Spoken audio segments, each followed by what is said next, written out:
the 25th, and I'm going to talk about what I've done to these bunk cars from Bachmann, the ON30. As you can see, I've made the door much longer, and it looks just a whole lot better. I really thought these bunk cars were just looked wrong to me, and it wasn't until I realized that it was the door that was too short that I was able to make it look a whole lot better. So that's what this video is going to be about, is that modification. This is an ON30 camp car or bunk car that Bachmann made, and I really love the details. I love the way that they aged them. The roof is a tarp, looks like a tarp paper roof. They gave you smokestacks and these wires and all the details are in here. And when I first saw a picture of these things, I thought, oh, this is great. And I got the whole set right away. Um, and then I got them out, I put them together, and they just looked wrong. They looked undersized. There was something that just wasn't quite right. They looked like HO, but too big for HO. So they sat forever in my in a corner next to boxes they came with, and eventually I used one of them on my layout where I took the wheel sets off and I put people around it, and I put some timbers on either side and just behind some trees, so that the fact that it didn't look so right is sort of being hidden. Here's one side of that camp car with the steps, and here's the other side. I put a person next to it that was sitting, so it doesn't accentuate that something is wrong with the size of these camp cars. And I was thinking of giving them away, and I was talking to a friend about that, and just to tell them that to show them that they were undersized and something was wrong. This is after it's sitting for years. I put it next to a regular box car, and from Bachmann ON30, and to my surprise, um, this looks wrong to me, but it's the same size. So something wasn't quite right, and I thought, oh well, maybe it's the wood paneling, but the wood stripes here are the same as the wood stripes here. So I wasn't quite sure. And then I just put them next to a, um, a, a passenger car that I made from a kit. And what I realized in doing that is that look at the size of the windows and the size of the doors. This is what I realized wasn't quite right. Is this door? It's just too small. You wouldn't. You could put an S gauge person here for O gauge, and maybe that looks all right. But that was the thing that I thought was wrong, or potentially the windows. But I thought I'd start with the door. And after I did my first modification, I realized that once I have the door and modified the steps, this looks okay. It actually looks very nice. And I realized that the door was the issue. So this video is going to be about how to modify this to make it look like that. It's not hard. It just takes a few steps. Here's an example of a person standing in front of the door. Looks much better. Here's the old way. Just looks like, I mean, you can tell this person would have to duck like crazy to be able to get in here. And there's a reason why the doors were made so small from the manufacturer. All right. The first thing to do is you have to remove the undercarriage, which is just held by these screws. So as soon as you unscrew all of this whole under structure comes off very nicely.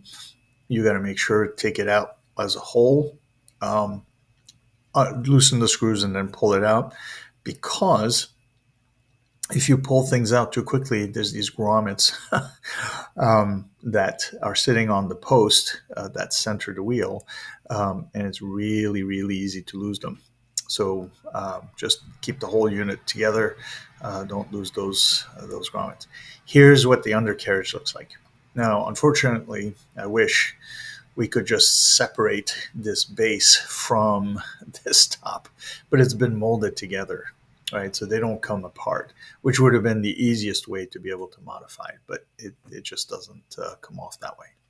So now we're going to take the roof off. Now, if you're doing this from the box, it didn't come with the chimney and these wires installed, but I had. So I had to remove the left side, then I had to remove the right side wire, not the stack, just the wire. And don't lose the wires. They pop off and you can lose them quickly. So just put them in a little jar. And then I used a flathead screwdriver to pop out the roof. They're locked into these little slots on all four corners. Here's what the roof looks like, upside down with little tabs that fit into those little notches.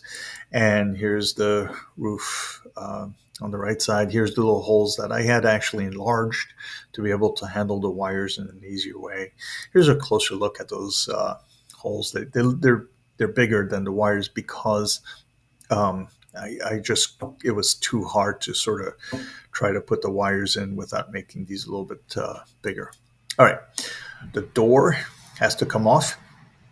I just used my finger and pushed really hard on it, and it has these little tabs that allows this door to be propped open or closed. And in this model, you'll see we will not be allowing these doors to be open or closed. And it'll make sense as to why these doors are so short, but you'll see this step we're going to have to reproduce. We're going to have to grind it off and take it out. Now you want to keep this because you're going to use them to make the next to line up the next door. All right, here's the steps. I ground off, not right at the knee here, but just a little bit below and straight down on both of these sides. And that seems to work at the right height. I then used a Dremel with a grind wheel and just cut out this piece. I used a very sharp X-Acto knife to remove the little edges here.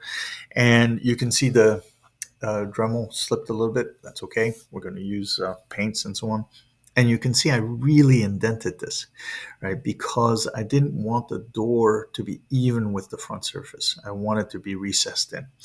I like that look, and I wanted to keep it that way. So not too hard, just a little bit of grinding using your X-Acto knife, patience, and you form this little wedge. Now I did not try to extend the frame down. I just left it alone.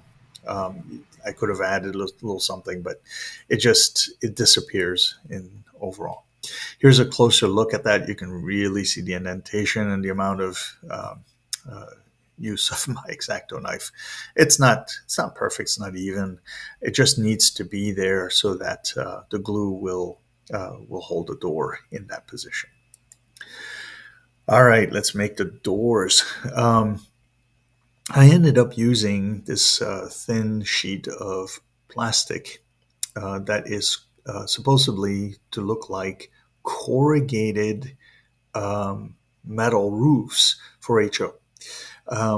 And the corrugation here, the undulation that is in here is the right width for these ON30 to look like these ON30 wood siding. And what I did is I used those doors that we talked about and just put them on the edge. And then I put a ruler and then used an X-Acto knife and cut out a very long, thin piece. And then used scissors to just cut out slices out of that long strip.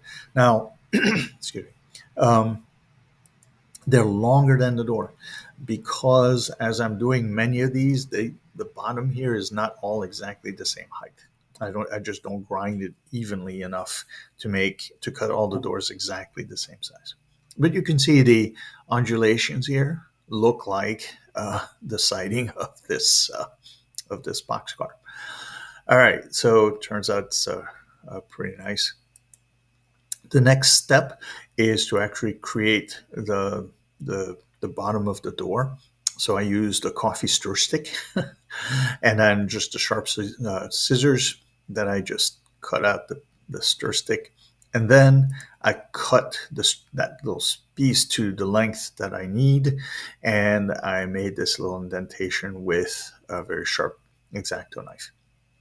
And this is where the bottom of the door will be glued in place into the boxcar. Now, I had to make a whole bunch of them at the same time, so I cut out a bunch at the same time. I used this very, very sharp razor saw, cut out my notch, and then flipped the whole stack upside down and did the other side, right? So I just wanted to do this, a bunch of them very quickly. Now I then take tweezers, some super glue, and glue it in place. And you can see it looks pretty nice. It's very useful. Now, it's time to cut the door to size. Because I've got my step in, I can put this in here. I had to trim a little bit on the side and trim a bunch on the bottom. Make sure it fits, and each one fits a specific door, right? Because the heights are slightly different. The next step is creating a structure to the door. I used a very thin sheet of plastic that I used a knife and just cut out these very long strips. They're kind of uneven, but that's all right. Just makes it look, the wood look like it's uneven in this door. And I just cut little slices of this and put them across, and then I used one to put across in between those two. This is what it looks like. And then I used either an X-Acto knife or scissors to just sort of trim the edges. And here is what it looks like as a door. Looks pretty nice. Seems to fit the genre of the boxcar. The next part, of course, is painting burnt umber and red to sort of try to match this boxcar brown. The challenge is it's not just boxcar brown, it's got sort of this aging that I really like that Bachmann did. So this next step is painting. These are acrylic paints on plastic. It's not it doesn't stick very well, so you have to actually put a couple coat on, or at least I did. The first coat is a very thin wash of red, very dry, and then before it dries too much, I put in some of the burnt umber. Then I let it dry, and I put a second coat of red and brown, and I keep adding the burnt umber or the red until I get that same sort of look, or as close to the boxcar as I can. I then use that same paint to paint the bottom step to sort of fill in all of the gouges from the either the X-Acto knife or the Dremel. And here's what it looks like. As you can see, I didn't fill the bottom of the frame there, but it's not particularly noticeable. So that's actually okay. Now we're ready to start reassembling it. And flip it upside down, put that whole deck on the bottom back in. Make sure that these coupler boxes are fitting into the notch that is there in the boxcar for them. Otherwise, your whole thing is going to sit at a slight angle. Now it's time to snap the roof back on. Eventually, I will add the wires back in place. And you can see, it looks pretty nice. It's kind of the right color. If it's not quite the right color, you can put a black wash on it, or darker wash or gray wash to make it more look dirty like this. And you can see the tar paper here on the roof, which is a very nice detail that was added in.